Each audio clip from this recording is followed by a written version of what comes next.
नमस्कार दोस्तों। आपका अपने चैनल सरल ज्योतिष एंड एबीसी ऑफ एस्ट्रोलॉजी में स्वागत है। दोस्तों, हम लोग पंचम भाव की बात कर रहे थे और हम सभी जानते हैं कि पंचम भाव को संतान भाव भी कहते हैं।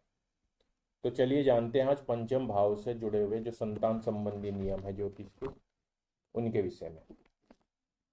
तो दोस्तों, पहला नियम है, यदि पंचम भाव और गुरु किसी शुभ ग्रह से युक्त या दृष्ट हो और पंचम का स्वामी भी शुभ ग्रह से युक्त हो, शुभ भाव में स्थित हो, तो जातक पूर्ण रूप से संतान सुख पाता है।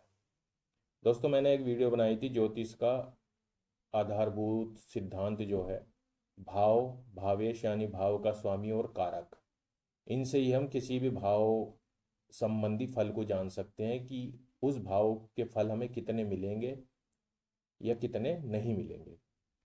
तो इस नियम में हम देखें तो दोस्तों, पंचम भाव, भाव का स्वामी और भाव के कारक गुरु, तीनों ही यदि शुभ भाव में स्थित हैं, शुभ दृष्टि है, तो जाहिर सी बात है पंचम भाव का पूर्ण सुख हमें मिलेगा, यानी कि संतान सुख व्यक्ति को मिलेगा।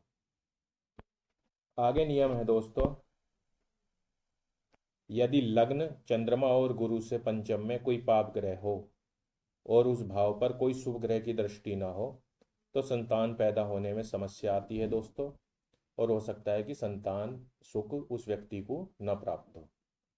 तो मैंने एक जन्म पत्रिका ली है दोस्तों, इसमें हम देख सकते हैं कि गुरु लग्न में बैठे हैं, इसलिए गुरु और लग्न दोनों से ही पंचम में दोस्तों केतु बैठे हैं। पंचम भाव पर राहु की दृष्टि भी है। और दोस्तों, चंद्रमा से जब हम देखेंगे तो चंद्रमा से पंचम में शनि और मंगल बैठे हैं, यानी कि लग्न, गुरु और चंद्र तीनों से पंचम में पाप ग्रह हैं।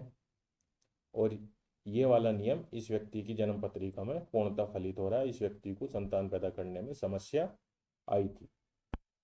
आगे नियम है दोस्तों,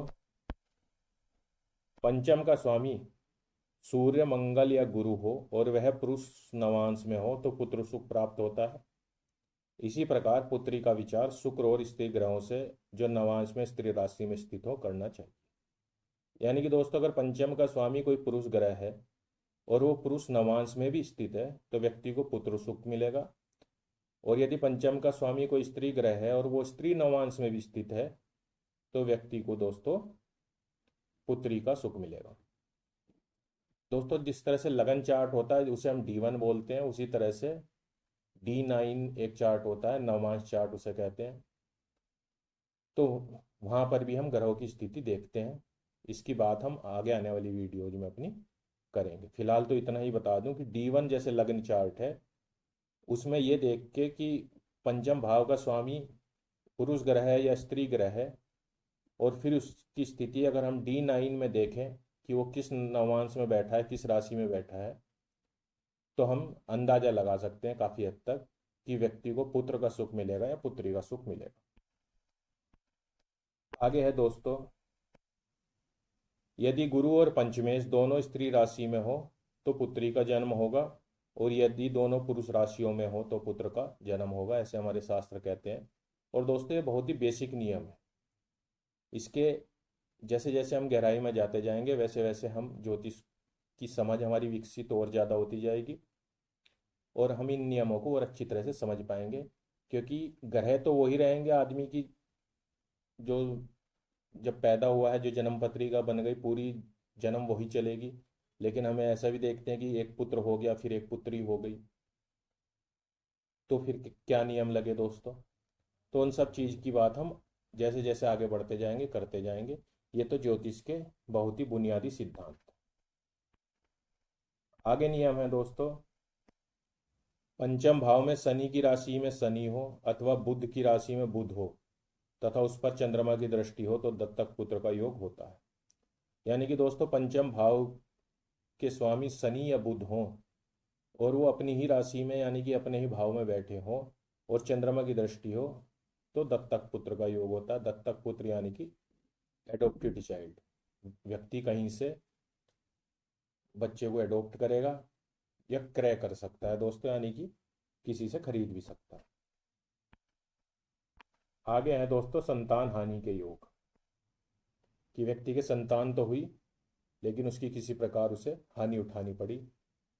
तो दोस्तों पहला है, पंचम का स्वामी पाप ग्रहों से युक्त हो और पंचम भाव पाप ग्रहों के मध्य में हो और उस पर कोई शुभ दृष्टि ना हो। यानी कि या तो स्वामी पाप ग्रहों से युक्त हो दोस्तों, और पंचम भाव के पहले भाव में यानी कि चतुर्थ भाव में और षष्टम भाव में जो उससे अगला भाव पड़ता है, दोनों में ही अगर पाप ग्रह हैं तो पंचम भाव पाप ग्रहों के मध्य में हो गया। इस प्रकार की यदि कंडीशन होगी तो संतान हानि का ये योग है। अगला है दोस्तों, पंचम का स्वामी निर्बल हो, गुरु दो पाप ग्रहों से युक्त हो और शुभ ग्रह की दृष्टि ना हो। तो यहाँ हमने देखा दोस्तों कि भाव का स्वामी निर्बल हो गया और भाव का कारक पाप ग्रहों से युक्त होने के कारण यह भी अशुभ हो गया।